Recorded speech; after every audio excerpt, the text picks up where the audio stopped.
புத்தன் இயேசு காந்தி பிறந்தது பூமியில் எதற்காக? தோழா ஏழை நமக்காக.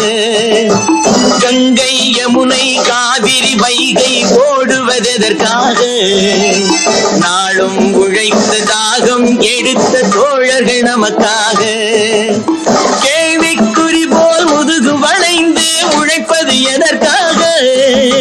மானம் ஒன்றே பெரிதென எண்ணி பிழைக்கும் நமக்காக. புத்தன் இயேசு காந்தி பிறந்தது பூமியில் எதற்காக? தோழா ஏழை நமக்காக.